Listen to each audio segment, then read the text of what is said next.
Good evening and welcome to the Lagos studios of IATV. I am Adegboyega Labero with the news. A cross-section of people in Lagos has reacted to the presidency rating of killings under the current regime as lower than those of the past governments. Speaking with IATV News, most of the respondents opine that Nigeria has experienced increasingly active attacks by the Boko Haram group in the northern states and violent conflicts in the southern Niger Delta region of the country, while others said reports of killing in the country have political undertones with saboteurs among the country's security operatives. Most of the security situation in the country is politically motivated. So the situation in the country calls for prayer and dialogue and more patriotism, because most of the politicians are not patriotic, because most of those corruption that is fighting affects them. So the corruption is fighting back through different means. They should seek report. They should get authentic security report from advanced nations of the world who have done recently well security, and that way we give them an edge. You know what to do, because Nigeria is a developing country. Have not been able to meet up to that standard. They added that security issues in Nigeria have evolved from spontaneous reactions to religious and ethnic provocations to deadlier attacks in Borno, Adamawa, Zamfara, Nasarawa, and Taraba states, and recent rise in the spate of kidnapping. The respondents also called on President Muhammadu Buhari to rise up to the task of keeping Nigerians safe and ensuring that saboteurs are fished out of the country's military force.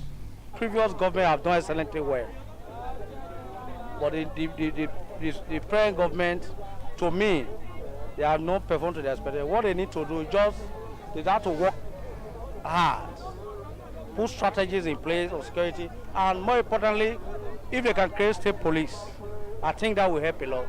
Done better, considering the dimension the insecurity situation takes now. Before now, it was not as rancorous. It was limited to only Borno and possibly Adamawa and Yobe. But now it has spread to so many, almost all the northern states of the country. The Inspector General of Police, Muhammadu Adamu, had revealed that 1,071 persons lost their lives in crime-related cases across the country in the first quarter of 2019. And now to Lagos State. Lagos State government says it will remain committed to improving the welfare of its workforce as part of efforts to ensure efficiency in the service delivery to the people. The state governor, Akinwumi Ambode, made the commitment during a skill enhancement training organized by the state government for civil servants. The governor, who was represented by the Commissioner for Establishments, Training and Pensions, Akintola Pensinoke, also commended the organized labor for its cooperation in the last 4 years. Since the creation of Lagos State in 1967, this is the first time in the political history of Lagos State that one government will come, sit for 4 years without any industrial dispute. So we need to commend the effort of the government. We need to commend the effort of the labor union, because they are co-partners in the running of the affairs of the government. That's why you see enough facet of life under this administration. It is increment in productivity. One of the trainers, Alfred Otobo, commended the government for investing in training and retraining of its workforce. Otobo noted such training is the only way to achieve efficiency in public service.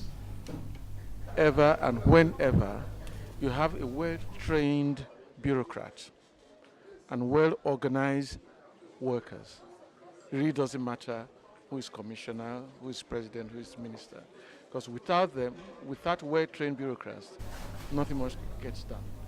So that's the most important thing about this training: competence. Some of the participants say they are grateful to the government. They also called on the incoming administration in the state to take a cue from Ambode's administration and invest in sharpening the skills of our workforce. The Lagos State Governor, Akinwumi Ambode, has identified regional economic integration as one of the possible strategies that could engender economic growth in the regions and the nation at large. The governor made the observation while receiving the board of directors of Odua Investment Company Limited to the Lagos Ikeja House. He noted that the desire to see the total economic integration of the Southwest region propel his administration to join the group. A move, he said, creates a win-win situation for both the southwestern states. I believe strongly that in the overall interest of the country, there's a need for a regional interplay of, competencies, so that the nation can grow in its GDP, while we are also comfortable in our own region. We're very thankful that you accepted us. I also want to extend my appreciation to the governors for finding us worthy to join as equal partners. Speaking during the Kotsa visit, Director of the Odua Investment Company, Tajuddin Bello, who spoke on behalf of the chairman of the group, said they are grateful to the governor and the people of Lagos State for deeming it fit to aspire and eventually join the Odua group. That the board of directors of Odua Investment Company Limited are visiting Your Excellency, the Executive Governor of Lagos State, Mr. Akinwumi Ambode, today. So thank you especially and the government and the good people of Lagos State for the monumental actualization of Lagos State joining Odua Investment Company Limited last year. It will be recalled that Lagos State became a member of the Odua in 2018 after signing the share purchase agreement, which gave equal ownership of the company to all the 6 states in the zone. The People's Democratic Party, PDP, in the Southwest has condemned the arrest and detention of Senator Ademola Adeleke of Osun State by men of the Nigerian police. The PDP National Vice Chairman for Southwest, Edi Olafeso, who addressed newsmen in Akure, Ondo State capital, described the development as unfortunate and a violation of human rights. Olafeso said the act was not in the best interest of the nation's democracy. The party noted that the Nigerian police, through the act, was diminishing the respect the society had for the force. So unfortunate in a country that says it is practicing democracy for an individual to just be picked up on a case that is already in court, and then suddenly you pick him and you throw him into jail, and from there straight to a magistrate court when the case is already in the high court. To me, this is very unfortunate for our democracy. And like His Excellency said, how can you attract foreigners to your country when there is inequity, when there is injustice, and people are just clammed into jail all the time?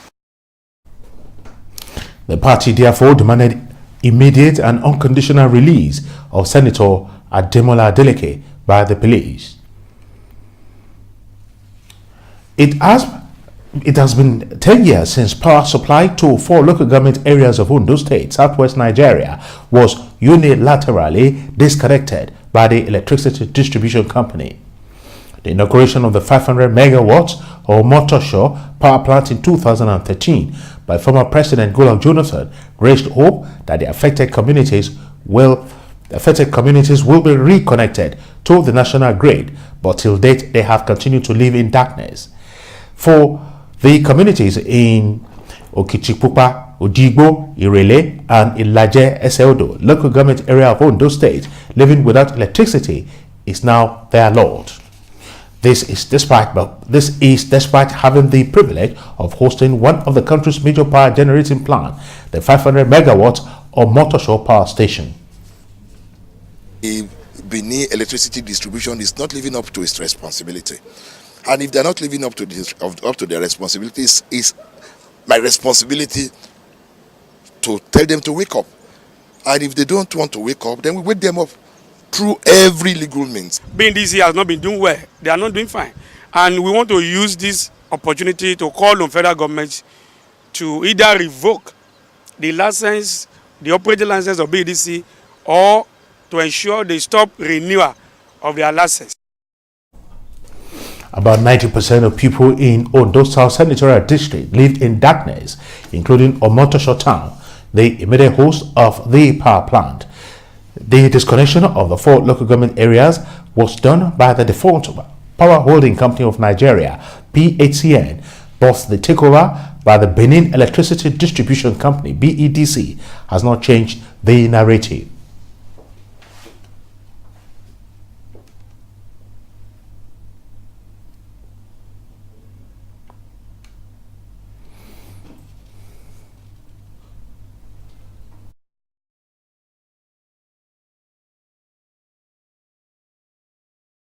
Electricity consumers in the 4 affected local government areas, it is time for the federal government, including the Transmission Company of Nigeria, TCN, and the Omotosho Power Plant, to ensure that they have electricity, even if it will take direct supply from the power generating station located in their community.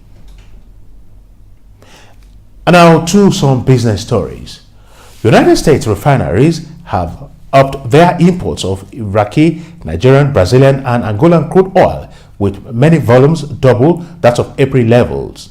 Oil imports from these countries to the United States spiked as oil supply from Iran and Venezuela dried up, and as reduced OPEC production made scarce heavy sour and even medium sour grades. Of note, Iraqi oil rose to 600,000 barrels per day in May, just in time for summer driving season to come. Refinitiv data showed in February of 2019. The latest official data available by the U.S. Energy Information Administration pegged Iraqi oil imports to the United States at 11.828 million, or about 422,000 barrels per day. Venezuela's import to the United States had already fallen significantly by February at 6.7 million barrels for the month, or 239,000 barrels per day. Nigeria and Angola too are increasing their shipments to the United States in May, as well at a combined 420,000 barrels per day, according to Refinitiv data, up from 19,000 barrels per day in February and up from 182,600 barrels per day in January. Barely 2 weeks after the National Assembly passed the 8.916 trillion naira budget for 2019, the implementation of the financial plan is already being threatened by the spate of vandalism of oil pipelines across the country. Nigeria has set oil production target of 2.3 million barrels per day at a price benchmark of $60 to support the 2019 budget. The development has led to force majeure, a legal way of cancelling or delaying deliveries over unforeseen situations by international oil companies, IOCs, that threatens the nation's revenue that is over 90% dependent on oil exports. Inflows of foreign exchange, which were pegged at 305 naira to a dollar in the budget, are also threatened, even as lives and the environment of the host communities remain endangered. Although the Nigerian National Petroleum Corporation, NNPC, could not comment on the crude oil losses due to short-ins, he had earlier revealed that pipeline sabotage was on the rise and posed a critical challenge to the economy and the environment. And now the stock market report. Stockbrokers acting on the instructions of investors traded in a total of 403 million ordinary shares valued at 2.83 billion naira. When the closing bell rang, Cutval PLC led the activity chart with 106.6 million ordinary shares valued at 26.9 million naira. Japor PLC came second on the activity chart with 61.2 million ordinary shares valued at 21.3 million naira. Better Glass Nigeria PLC topped the Guinness chart with 5 naira 70 kobo to close trading at 62 naira 70 kobo. Access Bank PLC came second with a 20 kobo gain to close at 7 naira 15 kobo. However, Julius Berger led the pack of losers with a drop of 2 naira 5 kobo to close trading at 24 naira 90 kobo. Okomu Oil PLC dropped 20 kobo to close dealings at 17 naira. All share index closed today's trading at 29,000 and 96.41 points, all in a total of 4,515 transactions, while market capitalization came to a close at 10.935 trillion naira.